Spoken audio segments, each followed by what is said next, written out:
Nutrition is important because that's going to be the what fuels our muscles and what fuels their growth. So I know there's a lot of hype on protein these days, Yep. but that's because it is important. Different research will say 0.8 to 1 gram per pound of body weight or ideal body weight. But you don't want to do that overnight because your stomach is not going to tolerate that. You're going to be bloated. It's not going to go well. And again, that's going to just push you back and be like, nope, I can't do protein. And so it's just slow increases. Maybe you add 10 or 20 grams of protein for a week or so and then slowly build up from there. Hi, this is the Care Room with Dr. Cindy. Welcome. It's a space that was created just for you. I'm your host, Dr. Cindy, and this is a chance to get up close and personal with me.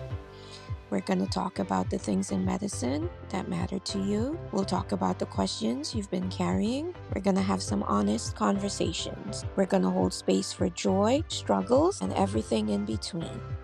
It's care that goes beyond the exam room. Care you're going to take home with you, whether you're listening while you're driving or you're listening while you're exercising. I promise that it's going to be care that's rooted in truth and a deep commitment to walking with you every step of the way.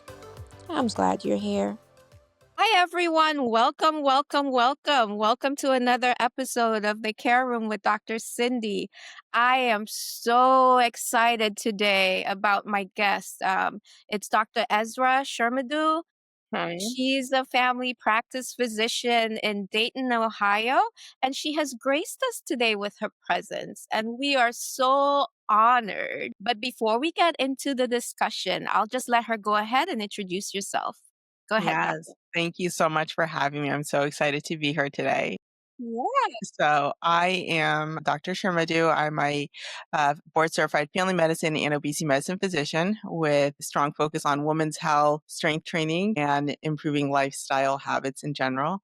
And really, my personal journey with cancer has really shaped who I am today and has led me to where I'm at in my career as well. And so I'm excited to be here and delve into this a little bit more and hopefully change some lives. Yes, that's our goal. That's always our Yeah, goal on the always. care room. Dr. Shermadou, can you tell us more? You mentioned it about your cancer journey, and you Yes. mentioned that had a huge impact on what you do today. Can you Yeah. share more about that? Absolutely. So, yes, I was diagnosed with lymphoma my junior year of undergrad and went through a lot of chemotherapy and a stem cell transplant. And because of that, I developed premature ovarian insufficiency. And for those who don't know, that's a condition where essentially you lose ovarian function prematurely. So, before the age of 40 is the definition. And it can be caused by many different conditions. So, cancer and chemotherapy is one. Other medications can do it, autoimmune diseases can do it, and sometimes we just don't know as well. And so through my journey with that, that affected me even after my treatments as well.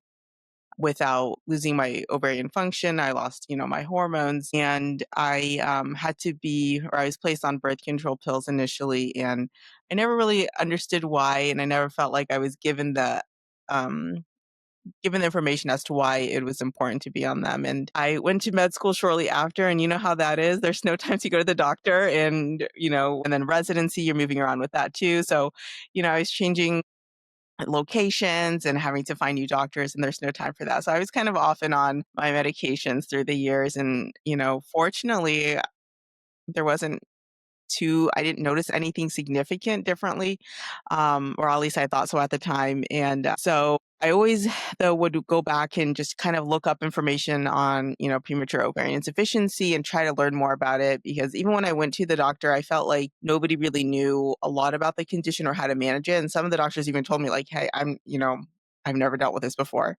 Yeah. And so I was always going back and trying to learn more and trying to figure out what I need to do and all of that. And it wasn't until maybe a year or two ago where I came across another doctor, Dr. Heather Hirsch, and she really spoke about it a lot and explained things well and why hormones were important. And I ended up taking one of her courses, and through that, and just kind of became very passionate about women's health and menopause care, perimenopausal care, and not just about dealing with symptoms, but also the consequences of losing our hormones. So the bone health, the heart health, brain health, the joint pain, and all of that, and how significantly it impacts women. Again, not just day to day, but also their mortality and everything. And so I've become so passionate about that. And then just also going back to my journey with cancer and chemotherapy, during those times of treatment, I was just kind of like bedridden for days and I would just be longing for movement. Yeah. And so, I was just like, gosh, when I'm through this, like I'm gonna like run a marathon. So thankfully I got through it and Did you run your marathon? I ran a half. Okay, I ran a half. And it was a very hilly half marathon. And so I was like, okay, We'll take that it. was You enough. did it. You But did yeah, it. Yeah. but then I got through, and then I got into strength training after that, and it was just kind of like slowly but surely, and one thing led to the other, and I've continued to do it, and I love it, and I'm very passionate about it. But I did have osteopenia after my treatment, and so that was one thing that I knew like strength training was important to start doing, and so that's kind of why I started strength training, and I was able to reverse it thankfully, and developed a new passion. Yes, and nutrition also was something that I through my strength training journey was always something that I just kind of learned and loved and all of that. And so that's kind of what led me to getting my obesity medicine certification. So it was really, everything in my life was affected by that. And, I've grown so much from it personally. And I'm able to help a lot of women and, men too. But, I'm very passionate about women's health. So yeah, that's kind of where I'm at today. Yeah, and I'm so sorry that you had to go through it, but I absolutely loved how you turned it around and now you're touching lives as a result. That's so awesome. But first, I want to say I love your videos. Guys, she has these videos online of her in the gym, strength training, lifting weights, and I am so amazed. I am Thank so you. inspired. Thank I you. just have to, I'm not on your level yet, but I aspire to be one day. Yeah, absolutely. And that's honestly my goal. Like, like I'm not a huge fan of like sharing things, online, but that was my goal is I want to be able to inspire women to lift weights. You're not going to get bulky, I promise. I wish I was bulky, but I'm not. So, Sure. you start where you are and you kind of go from there. But yeah, that's my goal is to inspire other women to Sure, pick and up you're some you're weight. doing it. You're certainly doing it. I'm inspired. Thank you. So, Dr. Shermadou, can you tell us more about premature ovarian Yeah, insufficiency? definitely. That's something that, it sounds like you're very passionate about, Yeah. and I absolutely need to educate myself more on it. And I'm sure there are lots of women listening who don't know too much about it either. So, if you Yeah. don't mind, yeah, teach us. Definitely. Yeah, so it's the loss of ovarian function before the age of 40 is a definition again. Like I mentioned earlier, can be caused by many different things, genetics, autoimmune conditions, medication, chronic illnesses. So many things can cause it. And it's important that if you do, notice you're not having your periods or menstrual cycles, that you get evaluated for, especially if it's going on for several months, because hormone replacement therapy for this condition is very, very important. When it comes to menopause, the hormone therapy that we use for, in our postmenopausal years, it's a much, much lower dose than the hormone levels that our body is used to when we're younger. And so that's what a key difference when it comes to premature ovarian insufficiency is that you're really replacing those hormones to those full doses. So your doses are going to be much higher than that you would receive if you were postmenopausal. Sure.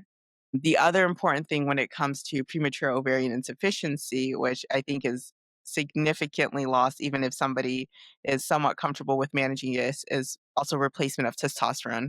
Because, in our younger years, in our 20s, early 30s, women have more testosterone than they do estrogen. And then that comes from our ovaries too, as well as our adrenals and other places. But we do get a lot from our ovaries too. And so that's very important that we replace testosterone. in if you have this condition as well. So it's, not a common condition, but it's still very important. And for those who do have it, it can be difficult to find information and get the true support that you need, not only, hormonally, but also, um, mentally as well, because for a lot of women, it can affect fertility. And that can be, that can be have an emotional effect on you as well. And so it's important that we kind of treat the whole body too. And again, the replacement of the hormones is significant not only for because I guess the replacement of our hormones is important because we need that for our heart health, our bone Right, health, our right, brain health. right, The women who have premature ovarian insufficiency, their mortality from cardiac conditions is significantly higher than other women and at a younger age. Also, risk right, for dementia also significantly higher and osteoporosis. So it's important that we do make sure that we're treating this condition appropriately and outside of hormones and mental health, but also through nutrition, strength training, lifestyle habits, stress, managing our stress, make sure we're sleeping right and enough. And all of that is important too. So it all comes together. right, right. And you mentioned the fertility aspect of Mhm. things. What can women expect? Is there ever a chance that they can have children? Yes, absolutely there is, and that's why it used to be called premature ovarian failure, but then they recently changed to insufficiency because there is a chance that you will regain fertility, and so I'm so glad you asked that because it's not just, "Oh, no, like, I can't have kids forever," because you can regain that function. And again, maintaining healthy hormone levels and a healthy lifestyle is uh, certainly going to help that as well. And so making sure you're also seeing a reproductive endocrinologist to kind of manage your care and seeing one as soon as you are diagnosed with this condition as well. So they can try to, maybe stimulate your ovarian function again and talk to you about different options is very important. So there's a lot of team members physician team members involved in this care, and it's so essential. So, yeah. Absolutely, absolutely. So, Dr. Shermadou, if I have a listener and they're thinking, maybe I might have premature ovarian insufficiency, Mhm. can you break it down for us? Like, what symptoms should we look for? Often you're gonna first notice it if you're not having your menstrual cycles. Okay. And so that's gonna be the main thing that you're gonna notice. And it is common during times of stress where you might have irregular cycles or you might miss a period here and there. For athletes, it's really important because sometimes if you're training too hard, not getting proper nutrition, you can lose your periods. And that's very significant. That needs to be evaluated right away.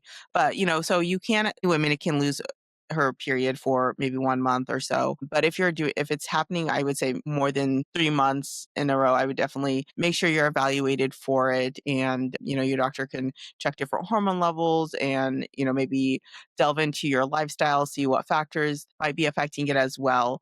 But I would definitely, the loss of the menstrual cycles is gonna be the main thing that you're gonna notice. Okay. Okay. Thanks for that. Yeah. Anything we can do? There are a lot of myths going around, a lot of folk tales or, a lot of generational recommendations of herbal supplements or Mhm. what are your thoughts on that to help, with regulating period or Yes. getting those ovaries stimulated? Yeah, so it's really hard when it comes to supplements because nothing is really FDA approved. You don't necessarily know what you're getting in supplements as well. And, studies don't really show any consistent benefits from supplements. And so it's really going to be getting on hormone replacement therapy. That's going to be the key thing. Okay. And how do you get diagnosed? Do you have to see a specialist? So Okay. typically, you're going to be at least referred to an endocrinologist, I would say. Certainly, primary care doctor can start with checking some of the basic hormone levels and such, but typically you would probably refer to an endocrinologist for a deeper workup. Um, and maybe even either an OB-GYN or a reproductive endocrinologist, depending on what's available in your area, maybe to get some imaging done of your ovaries and exam as well. And then if you are diagnosed with that condition, like I mentioned, it's important to see a reproductive endocrinologist so that they can really, that's kind of their specialty, is Yeah. seeing what we can do to regain fertility. Yeah. Okay. Yeah. Thank you. Yeah. Now, I have a question because I am just fascinated with the strength training. And I am serious that I really am inspired by you and I want to start. Okay. So, those of us listening and those of us who want to start training, because I Mhm. know looks like you're pretty advanced. Yes. What do I start with? Do I Yeah. start with 5 pound weights? What Yeah. do I need a gym trainer? What do I start Yeah. So that's a great question because I think a lot of people who are new to strength training are overwhelmed by it because it's very overwhelming. I can say I was the same way when I started. It's you go into a gym, there's all these different machines. You don't know what does this machine do? How does this work? I mean, I go into some gyms even today and I'm just like, what is that? So that's a very common. Getting a trainer is definitely helpful, at least in the beginning, just to kind of show you the ropes a little bit. Make sure your technique is good because that's the one thing that some people will go in, try to do something on their own and hurt themselves. And then, yes, we all do it. You hurt yourself and then you're like, oh, I can't do that because I tried it once and, I hurt myself and I'm done. And so if you're able to, a strength trainer is definitely going to be important. There are videos and such online. Nothing beats kind of that hands-on experience to really like explain to you, okay, your muscles, you need to do this and contract your muscles this way and do this, make sure you're not doing this. And so, definitely it would be beneficial to start it with a trainer. And it's not something that has to be long term. Maybe you do a couple sessions in the beginning and then you try to go out on your own. Follow your own programming. I think finding a program and sticking to it is definitely helpful so that you can make sure that you're equally training all of your muscles and not just focusing on one, your upper body versus your lower body. But, having a program to make sure that you're training all the muscles equally is and keep you on track is important as well, and also to prevent overuse and over injury of any specific muscle groups. So that's going to be helpful. And when you are starting, start with what you can. If it's, one day a week, awesome, great. You're better than you were last week. So that's Yes. great. And it's about consistency, So let's do one week. And then maybe you're feeling great after a few weeks and you want to add another day. Great, awesome. And and you're gonna have life happens.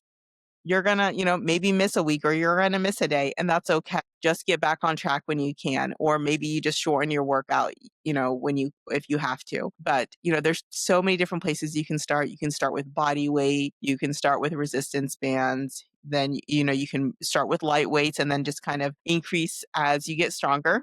Right. And that's the important thing when it comes also to strength training is progressive overload. Otherwise, our body just kind of adapts to the same weights and it's not gonna we need the progressive overload to stimulate our body to start making changes, to make our bones stronger, to stimulate muscle growth. So that's key. And I know that's maybe a lot of information, but yeah. Whoa, that's absolutely what I need. The other thing is, I'm sure you have to have pair it with good nutrition, right? Hmm. Yes. That's definitely helpful. And, when I'm, talking with somebody and trying to help them out, sometimes if you do a lot all at once, it can be overwhelming. And so this is kind of where you kind of have to assess where somebody is in their journey. If they're just like, "Oh, I've been through this many times, I always fail," taking one thing at a time is perfectly fine. So maybe you get your strength training down, or at least for a few weeks, and then we start with nutrition. But nutrition is important because that's going to be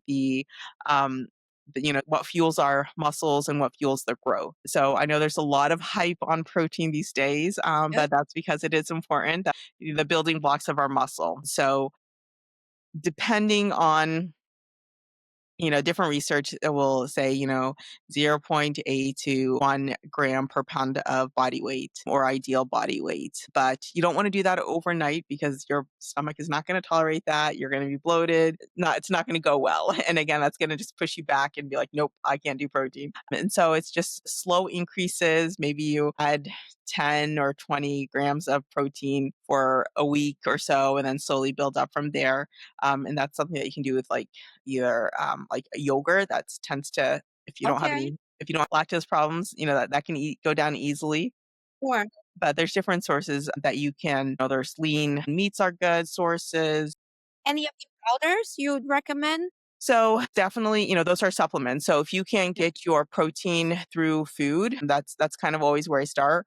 If you can't get it through food, then absolutely, protein powders are great. They're easily digestible and absorbed by the body and Sure. used right away. So those are great supplements. You just want to make sure that they're third party tested and minimize the extra ingredients that they have in them. But those are definitely helpful, especially if you're on the go and such. Very helpful.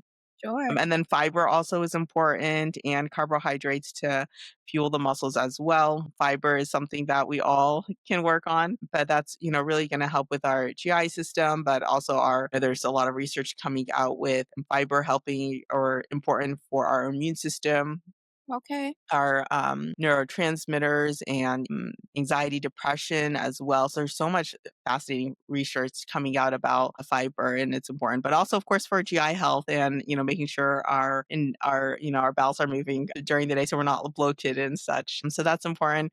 Carbohydrates. There's so many different diets out there, and I think you need to find what works for you. You shouldn't feel like you have to, what's the word, negate a certain type of a certain food group because you want to make sure you're having a healthy relationship with food, and all food groups serve a purpose. They're all important. Fats are important for hormone health, also important for muscle building, carbohydrates as well for fuel, especially. That's what fuels our workouts. And so those have a role as well. And so I always advocate for a balanced whole foods diet. Now, there's no one diet that really is superior to the other in general. Now for certain, conditions, one might advocate for one versus the other, but in general, there's no specific diet that's going to be better than the other. It's just about what works for you and what you can maintain long term. I just advocate for a whole foods diet, at least 80% of the time, 20% do what you want to do, but that way we're getting our micronutrients and we're getting all of the healthy stuff that we need to fuel our bodies and make us feel great. Absolutely. Absolutely. I love it. I love it.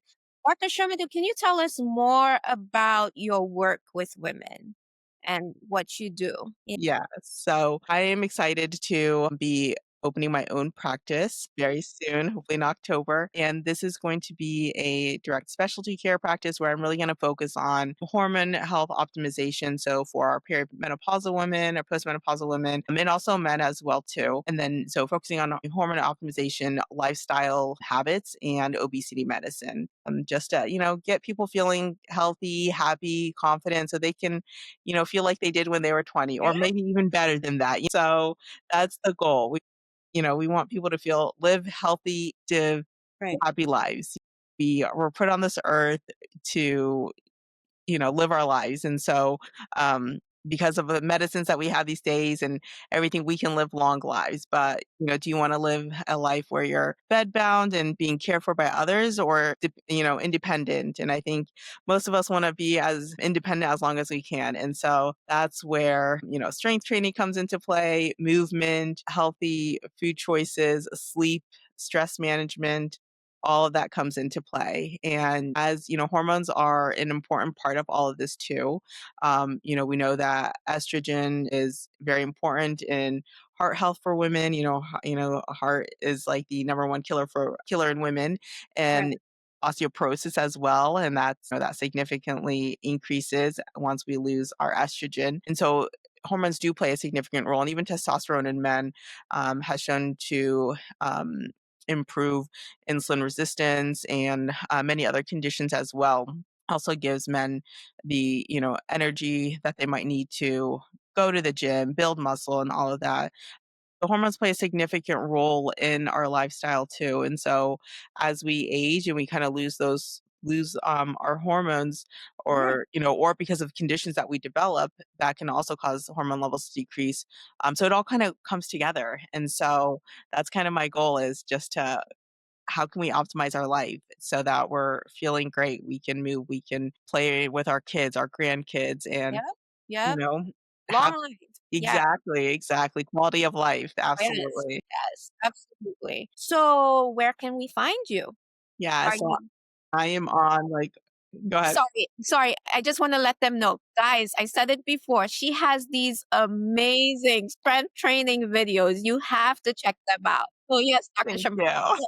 Otherwise, they can Thank find them. you. Yeah, so I am on Instagram, Facebook, TikTok, and YouTube as well. And so it's Dr. Esra Shermadou, and I'm sure the links will be in the bio below. So yes, I'm on all social media platforms. So follow me, and hopefully you can learn some tips. And Yeah. if you have questions, let me know. Absolutely, absolutely. It was such a pleasure having you here Thank you. today in the care room. Such valuable, such timely information. I know I am inspired, like I've been Thank saying. you. I'm hoping to start my strength training regimen soon. So that's Yes, helpful. absolutely. Yes. It was a pleasure being here. Thank you for having me. I'm so excited to be here. So thank you so much. You are very welcome. But guys, stay tuned. We have another episode coming up next week with another amazing doc. Until then, take care. Bye. Thanks for spending time in the care room today with Dr. Cindy. If you liked what you heard, please subscribe, share this podcast. I'm also on Facebook and Instagram. You can follow me there. Remember, you're not alone in this. There are doctors who do care. The information in this podcast is for educational and informational purposes only. It is not a substitute for professional medical advice, treatment, or diagnosis. Always, always consult your personalized healthcare provider for medical guidance.